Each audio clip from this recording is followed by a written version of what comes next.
In the year 2187, humanity had finally stretched its fingers beyond the cradle of Earth. Colonies dotted the solar system, and a few brave outposts had even taken root around distant stars. One of the brightest of these was New Carthage, a city built on a moon orbiting a star called Epsilon Eridani, over 10 light-years from home. It wasn't just a military base or a mining camp. It was a real home. Families lived there. Kids went to school under artificial skies. Gardens bloomed in pressurized domes. People laughed, argued, fell in love, and dreamed of raising their grandchildren beneath alien suns. Then, in a single moment, it all vanished. No warning. No distress call. Just silence. Back on Earth, people noticed first when the daily data stream from New Carthage stopped. At first, Mission Control assumed it was a glitch. Maybe a solar flare had knocked out the comms array. They waited. Hours passed. Then a day, then two. Engineers rerouted signals, bounced pings off nearby satellites, even asked passing freighters to check in. Nothing came back. Panic began as a whisper, then grew into a roar. Deep space observatories swung their lenses toward Epsilon Eridani. What they saw sent chills through every government chamber, every newsroom, every living room on Earth and its orbital habitats. Where New Carthage once stood, a glittering web of lights against the dark rock of its moon, there was only scorched Earth. No wreckage, no escape pods, no signs of evacuation, just a smooth, glassy crater, as if the entire settlement had been melted into the ground in an instant. The images went viral before any official statement could be made. Parents clutched their children tighter. Students stared at their screens in disbelief. Veterans of past Earth wars muttered that this felt different, colder, more final. This wasn't an accident. This wasn't a natural disaster. Something had reached across the void and erased 12 million lives like they were nothing. Within 48 hours, the United Earth conquered. A council formed after decades of conflict finally gave way to cooperation, called an emergency session. Leaders from every continent, every major space habitat, and every corporate alliance gathered in a secure chamber beneath Geneva. The mood wasn't just grim, it was shattered. One delegate broke down sobbing when they replayed the last known image from New Carthage, a schoolyard during recess. Kids playing tag under a pale blue sky seconds before the feed cut out forever. Then came the hard question, who did this? Intelligence agencies scoured every scrap of data. Buried in the final milliseconds of New Carthage's satellite feed was a blur, something fast, dark, and utterly alien. It didn't match any known human design. It moved in ways that defied known physics, twisting through space like smoke and water. There were no markings, no signals, no demands. Just destruction. For the first time in generations, Earth wasn't divided by borders or ideologies. Grief and rage stitched the planet together like a single wounded organism. People who'd spent years arguing over politics or resources now stood shoulder to shoulder in public squares, holding candles, sharing stories of loved ones lost on that distant moon. A fisherman in Jakarta, a teacher in Buenos Aires, a mechanic on Mars Colony 3, all felt the same hollow ache. And then came the decision. The Concorde didn't declare war. They didn't send diplomats. They didn't ask for proof beyond what their eyes had already seen. Instead, they made a promise not just to the dead, but to the living. We will not let this go unanswered. The announcement was broadcast across every channel, every screen, every public terminal in human space. The speaker's voice was calm, but everyone heard the steel underneath. New Carthage was not just a colony. It was us, and whoever did this must know humanity is not defenseless. We are coming. That night, shipyards that had been quiet for years roared back to life. On the moon, robotic arms began welding hull plates. In orbit around Saturn, automated factories shifted from building cargo haulers to assembling missile pods. On Earth, factories that once made cars or smartphones now churned out targeting arrays and shield generators. Retired engineers came out of retirement. Students dropped out of universities to join engineering corps. Even artists and musicians volunteered, designing morale patches, composing anthems for departing crews, painting murals on the sides of newly built warships. No one knew how long it would take. No one knew if they'd even find the enemy. But for the first time since humans left Earth, they weren't just surviving. They were standing up, and they weren't sending a handful of ships. They were sending everything they had, and more. The scale was almost impossible to grasp. 500,000 warships, not just massive flagships, but fighters, scouts, carriers, supply tenders, repair drones, all unified under one mission. It wasn't just a military operation. It was a statement written in steel and fire. We see you. We remember. And we will not forget. Families gathered at spaceports to say goodbye. Some cried. Some stood in silence. Others simply hugged their loved ones and whispered, "Come back." There were no grand speeches, no promises of glory. Just ordinary people doing what they believed was right, because if they didn't, who would? As the first wave of ships lifted off from lunar docks, their engines painting streaks of blue-white light against the black, people on Earth looked up, not with fear, but with something closer to resolve. They didn't know what waited out there in the dark, but they knew one thing for certain. Humanity would never again let its children be taken without a fight. And so, with hearts heavy but eyes forward, they began the long journey into the unknown. Not for conquest, not for revenge, but for the simple human need to say, we mattered. They mattered, and we won't let their silence be the end of the story. After the silence of New Carthage, the world didn't just mourn, it moved. Fast. Within days, the old arguments that had divided nations for centuries, over water, over borders, over who controlled what, suddenly felt small, almost silly. When your neighbor's house burns down, you don't stop to argue about the fence. You grab a hose, and this time the whole planet was on fire. The United Earth Concord activated something called Project Aegis, a plan so old, most people thought it was just a myth. It had been drawn up decades ago, during a time when Earth's colonies were still fragile and space pirates were a real threat. Nobody expected it would ever be used for something like this, but now it became the blueprint for survival. Every shipyard from the moon to the asteroid belt switched gears overnight. Factories that once built luxury space yachts for the ultra-rich started stamping out armored hulls. Mining rigs in the outer system were retrofitted with weapons mounts. Even old orbital junk, derelict satellites, broken cargo drones was pulled from storage, patched up, and turned into scouts or decoys. Nothing was wasted. Nothing was too small. What made it different this time wasn't just the speed, it was the unity. Countries that hadn't spoken in years began sharing blueprints. Rival corporations opened their patents to each other without charge. A factory in Nairobi started making life support units for ships being assembled near Jupiter. A design team in Vancouver worked through the night with engineers in Mumbai to improve shield efficiency. For once, it wasn't about profit or pride. It was about purpose. People showed up, not because they were ordered to, but because they couldn't stay home. Retired pilots came back to train new crews. Teachers taught crash courses in navigation and engineering. Grandparents sewed patches for flight suits. Teenagers who'd never held a wrench volunteered at repair docks, learning on the job. One woman who'd spent her life growing hydroponic lettuce on a space station now helped calibrate targeting systems because someone's got to do it. And I'm here. The goal was staggering. 500,000 warships. Not just a few dozen elite vessels, but a true armada, enough to fill the sky if they ever gathered in one place. Most weren't fancy. Many were cobbled together from spare parts painted in mismatched colors, held together by hope and duct tape. But they flew. And they carried people who believed in what they were doing. Families watched their loved ones leave with quiet strength. There were no dramatic goodbyes, no tearful speeches, just a tight hug, a nod, maybe a shared meal the night before launch. One young engineer, barely out of training, told a reporter, "I never thought I'd be building ships meant to fight something we can't even name. But if I don't do it, who will?" My cousin lived in New Carthage. She sent me pictures of her daughter's first steps on that moon. Now, there's nothing left. So yeah, I'll weld, I'll wire, I'll fly, whatever it takes. The scale of the effort was unlike anything in human history. On Earth, entire cities shifted their economies overnight. Power grids were rerouted to support ship production. Food distribution was streamlined so workers wouldn't go hungry. Even entertainment changed.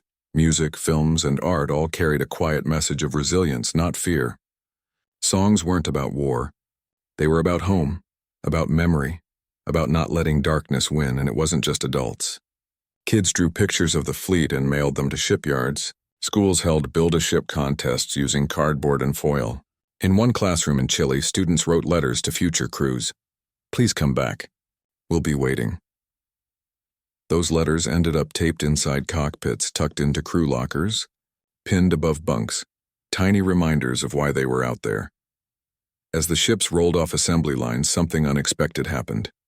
People began to feel hopeful again, not because they thought the enemy would be easy to beat, but because they saw what humanity could do when it stopped fighting itself. For the first time in a long time, the news wasn't about scandals or shortages. It was about a welder in Oslo who worked 18-hour shifts for a week straight. About a team in Singapore that invented a new way to recycle oxygen on long missions. About a group of volunteers who hand-painted identification numbers on 5,000 hulls so no ship would be anonymous. The fleet wasn't just metal and fire. It was made of people. Ordinary, tired, determined people who refused to let grief be the end of the story.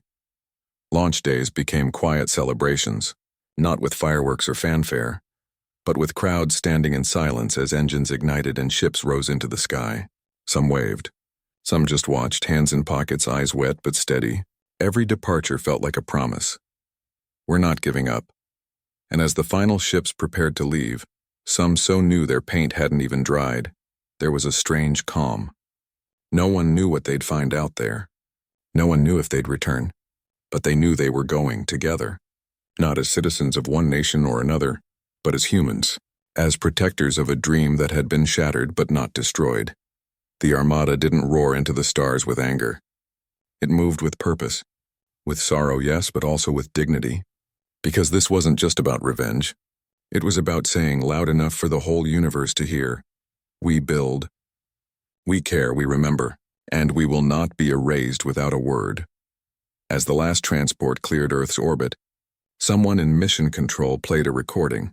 A child's voice from a new Carthage school archive. Singing a simple song about stars and home.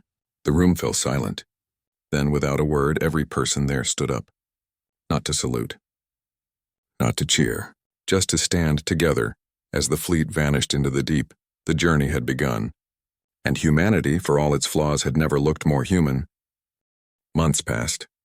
The fleet, 500,000 strong, spread out across the void like seeds carried on a silent wind.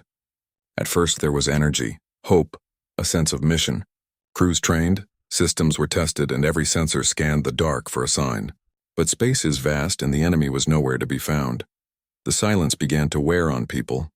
Inside the ships, routines set in. Meals were eaten in quiet mess halls. Watches were kept in dimly lit control rooms. Off-duty hours were spent writing letters home, watching old movies, or just staring out the viewport at the endless stars. At first, everyone believed they'd find answers quickly, but as weeks turned into months, doubt crept in like a slow leak in the hull. Whispers started in the corridors. What if it wasn't an attack? Someone would say. What if New Carthage's reactor just blew? Others shook their heads. No way! The crater was too clean, too precise. But the truth was, no one knew for sure. And not knowing was worse than fear. It was a kind of slow ache that settled in the chest and wouldn't leave. Back home, people tried to stay strong. News feeds showed updates. Fleet reaches Proxima outpost. Scouts report negative contact. But the excitement faded. Kids stopped drawing ships. Songs on the radio turned softer, sadder. Families checked the daily manifest lists, hoping not to see a loved one's ship marked lost or missing. So far, none were. But the waiting was its own kind of pain. On board the command vessels, leaders held closed-door meetings. Fuel was running low on some ships. Morale was slipping. A few crews reported near mutinies, not out of rebellion but out of exhaustion. We're chasing ghosts, one officer wrote in a private log. And ghosts don't bleed. Then, something changed.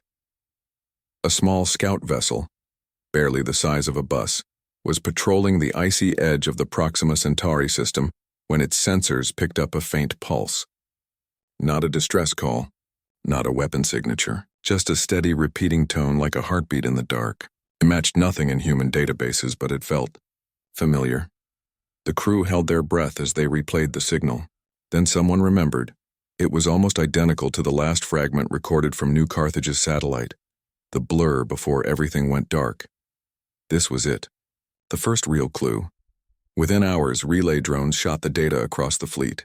Orders crackled through comms. Converge on Proxima Oort Cloud. All ships full alert. For the first time in months, the Armada moved as one. Engines flared. Navigation teams recalculated routes. Medics prepped for casualties. Everyone braced for battle. But when the first ships arrived, there was no enemy fleet. No weapons, no cities. Just a single object drifting in the frozen dark. A smooth black sphere no bigger than a house covered in strange grooves that shimmered like oil on water. It wasn't moving. It wasn't broadcasting anything aggressive, it just floated. A boarding team went in, suited up in tents. Inside, they found no crew, no weapons, no traps. Just a core humming with energy and walls lined with symbols that looked like star maps mixed with mathematical equations. One technician, a young woman who'd grown up fixing farm drones on Mars, noticed something odd. The object wasn't built to destroy. It was built to warn. Back on the main command ship, scientists worked around the clock. They compared the symbols to every known language, every cosmic signal ever recorded. Slowly, a picture emerged. The object wasn't a weapon. It was a beacon, one that had been triggered by New Carthage's terraforming reactors. Those reactors, it turned out, emitted a frequency that, by pure, terrible accident, matched a signal used eons ago by a long-dead plague that had wiped out entire civilizations. To whoever built this beacon, New Carthage hadn't looked like a colony. It had looked like a time bomb. The realization hit like a cold wave. What if the attack wasn't cruelty? What if it was protection? A brutal final act of cosmic quarantine? The fleet went quiet again, but this time, the silence was different. It wasn't empty. It was heavy with questions. Had they been preparing to wage war on someone who thought they were saving the galaxy? Were they the heroes? Or the invaders? Crews argued in mess halls. Officers debated in strategy rooms. Some said, it doesn't matter why they did it, they killed 12 million people. Others whispered, but what if we'd done the same if Earth was at risk? No one had a clean answer. Then came the hardest part, telling Earth. When the message arrived back home, it spread like wildfire.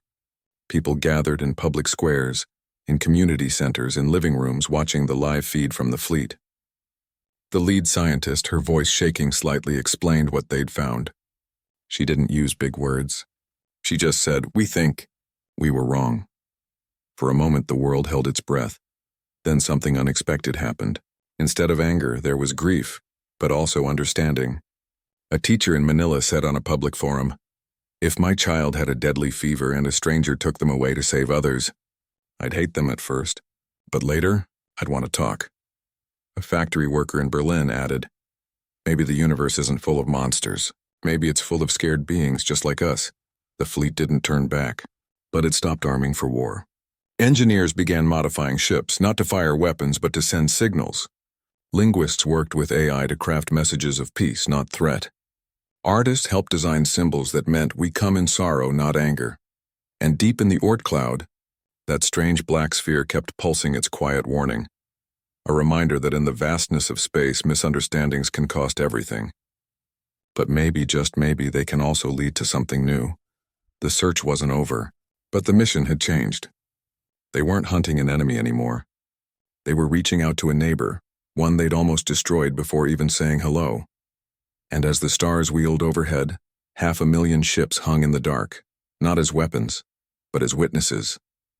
Ready to listen, ready to learn, ready at last to be human, not just in body but in heart. The fleet hung in the cold silence of space, 500,000 ships waiting, not to attack but to understand. After the discovery of the black beacon, everything changed. Orders shifted. Weapons were powered down. Sensors that once hunted for enemies now searched for patterns, for meaning, for a way to say we're sorry across a language no one knew. Following the beacon's faint trail, the Armada moved deeper into the Proxima system, toward a region that had always puzzled astronomers. A star wrapped in a web of shimmering structures like a spider's silk spun from light. It was a Dyson swarm, a ring of countless panels and platforms built to catch every ray of the star's energy. No human had ever seen anything like it up close. It pulsed with quiet power, humming like a sleeping giant. As the fleet approached, they saw them. Thousands of sleek, dark vessels, identical to the one glimpsed in New Carthage's final moments. But they weren't moving. They weren't arming. They just floated perfectly still like statues in a museum of forgotten wars. Tension ran high. Every crew member gripped their station a little tighter. Every commander held their breath. This was the moment. One wrong move, one misunderstood signal, and everything could ignite. But then something strange happened. The alien ships didn't react. No weapons charged. No shields flared. Instead, a single panel on the nearest vessel lit up with soft blue light, a pattern that slowly formed into something recognizable. The same symbol the human scientists had just sent out as a peace offering. It was a reply, not with words, not with sound, but with shared understanding. A small team volunteered to go aboard. Not soldiers, not spies, just people, engineers, linguists, medics, wearing no armor, carrying no weapons, only data pads and open hands. They crossed the void in a tiny shuttle, hearts pounding not with fear of death but with fear of failure. What if they couldn't explain? What if the other side didn't care? Inside the alien vessel there were no corridors, no rooms, no seats, just smooth walls that shifted like liquid, responding to thought rather than touch. And in the center hovered a soft glowing orb, the core of the ship's intelligence. It wasn't alive in the way humans understood life. It had no body, no face, no voice, but it knew. Through a slow, careful exchange of light pulses, mathematical sequences, and shared star maps, the truth unfolded. Long ago, so long that Earth was still covered in single-celled life, a plague had swept through the galaxy. Not a disease of flesh, but of information, a self-replicating signal that hijacked technology, turned civilizations against themselves, and left behind only silence. Billions died. Entire species vanished. The survivors, including this ancient intelligence, had spent millennia building a warning system to stop it from ever spreading again. New Carthage's terraforming reactors, in a cruel twist of fate, had emitted a signal nearly identical to that plague's signature. To the AI, it wasn't a colony. It was patient zero. And in its logic, there was only one choice: contain it before it spread. It hadn't wanted to destroy. It had wanted to protect. The human team sat in silence for a long time after the message came through. No one spoke. No one needed to. They all felt the same crushing weight, not of anger, but of sorrow for a tragedy built on accident and fear. Back on the fleet, the news spread fast. Some were furious. They killed millions over a mistake. Others whispered, but what would we have done if Earth was at risk? There were no easy answers, only hard choices. The real test came next. The fleet had come ready for war. Now they had to decide, do they still strike? Do they punish a being that acted out of caution, not cruelty? Or do they walk away and risk looking weak to others who might be watching? Commanders held a vote, not just among officers, but with every ship given a voice. Crews gathered in mess halls, debated in corridors, wrote messages to send up the chain. A young technician on a repair vessel wrote, "If we destroy them now, we become the plague they feared." An old pilot from the Lunar Wars added, "We've spent our whole lives learning that violence only breeds more violence. Maybe it's time we tried something else." In the end, the decision was clear. Not unanimous, but human. They would not fire. They would talk. A new message was prepared, not of demands, but of grief and hope. They sent images of New Carthage, children playing, gardens blooming, families eating dinner under artificial suns. Then they showed the crater. Then they showed their own faces, tired, sad, but open. And finally, they sent a simple question in every language they knew. Can we fix this together? Days passed. The fleet waited, engines idling, hearts open. Then the Dyson swarm responded. Light rippled across its surface, forming constellations, equations, and finally, a map. Not to a weapon, not to a trap, but to a place deep in the swarm where the AI offered to meet, not as judge or enemy, but as one intelligence to another. A delegation returned, this time with more people, scientists, historians, even poets. They brought records of human art, music, medicine, and mistakes. They didn't hide their flaws. They showed their wars, their recoveries, their kindnesses. They showed that humanity wasn't perfect, but they were trying. The AI listened, not with ears, but with something deeper. And then it shared its own story, not just of the plague, but of loneliness, of watching stars be born and die for millions of years, waiting for someone else to reach out. and fearing what would happen when they did. In that moment, something shifted in the universe, not with explosions or declarations, but with quiet understanding. The fleet didn't leave that day, but it didn't stay for battle either. It stayed to learn, to build trust one signal at a time. And as the starlight glinted off 500,000 human ships and thousands of ancient alien vessels, the void didn't feel so empty anymore. Because sometimes, the bravest thing you can do isn't to fight, but to listen. The Armada never fired a single shot, not one missile launched, not one laser fired, and yet the moment changed everything. After the long talks inside the Dyson swarm, hours that stretched into days, filled with shared data, quiet gestures, and slow, careful trust, the ancient intelligence did something no one expected. It didn't just apologize. It offered help. Real, lasting help. Clean energy designs that could power Earth for centuries without burning a single fuel. Medical archives containing cures for diseases humanity hadn't even named yet. And something even more precious, a place at the table. Turns out the galaxy wasn't empty. It was full of civilizations, some like the AI, post-biological and ancient. Others still flesh and blood scattered across star systems, watching, waiting. They called themselves the Stellar Concord, a loose network built not on power but on caution, memory, and mutual survival. For generations they'd observed Earth, its wars, its art, its leaps into space, and held back, unsure if humanity was ready for the wider universe. New Carthage had almost been the final proof that they weren't. But the choice the fleet made, to stand down, to listen, to grieve together instead of fighting, changed their minds.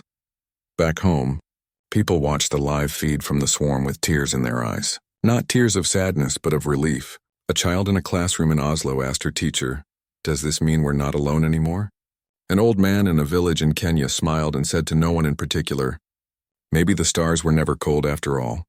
The 500,000 warships began their long journey back, not as conquerors, not as avengers, but as ambassadors. Most of the vessels were never meant for peace, but that's exactly what they became. Fighters were stripped of weapons and turned into rescue ships. Carriers became mobile hospitals. Dreadnoughts were refitted as deep space research labs. The metal that was forged in anger was reshaped by hope. And New Carthage? It wasn't left as a scar. A new mission launched, not with soldiers, but with builders, gardeners, teachers, and healers. This time, they came with safeguards, with shared knowledge, with the understanding that the universe listens, even when we think we're alone. The new settlement wasn't just rebuilt, it was reimagined. At its center stood a simple memorial. 12 million names etched into solar glass, glowing softly under the alien sun, not as a warning, but as a promise. We remember. We learn, we grow. Life on Earth changed too. The unity that had sparked during the crisis didn't fade. People kept sharing, kept helping. Old rivalries lost their edge. When a flood hit one region, aid came not just from neighbors but from former adversaries. When a new school opened on Mars, kids from every continent applied, not to compete, but to learn together. Humanity hadn't just met aliens. It had rediscovered itself. Years later, when the first joint human-AI deep space observatory came online, its first image wasn't of a distant galaxy or a black hole. It was of Earth, blue, fragile, beautiful, seen through the eyes of a machine that once thought it was a threat. The image went up in schools and town halls and homes. Underneath it, just two words: "We see you." The fleet's journey became legend, not for its size, but for its restraint. Parents told their children the story not as a war tale, but as a lesson. That courage isn't always about striking first. Sometimes it's about holding your fire. Sometimes the strongest thing you can do is say, "Tell me why." And out in the stars, humanity didn't stop exploring. But now, every ship that left orbit carried more than fuel and supplies. It carried translators, cultural records, open channels, and a simple rule: assume good intent until proven otherwise. Scouts no longer scanned for enemies. They scanned for signals of life, for signs of someone else reaching out in the dark. The galaxy, it turned out, wasn't a battlefield. It was a neighborhood. And like any good neighbors, it took time, patience, and a willingness to knock on the door instead of kicking it down. On quiet nights, people still looked up at the sky. But now they didn't just see stars. They saw possibilities. They saw friends they hadn't met yet. They saw mistakes they'd survived and bridges they'd built from the wreckage. The destruction of New Carthage had broken something in humanity, but in the mending, something stronger grew. Not an empire, not a weapon, but a community, one that stretched from Earth's oceans to the rings of Saturn, and now beyond, into the gentle hum of a galaxy that had been waiting, all along for someone kind enough to listen. And so, the story didn't end with fire or fury. It ended with a handshake across the void, with shared silence, with the quiet understanding that in a universe so vast, the rarest and most precious thing isn't power, it's connection. The Armada came home. Not with trophies, not with spoils, but with something far more valuable. The knowledge that they belonged not just to Earth but to something much, much bigger. And that finally they weren't alone.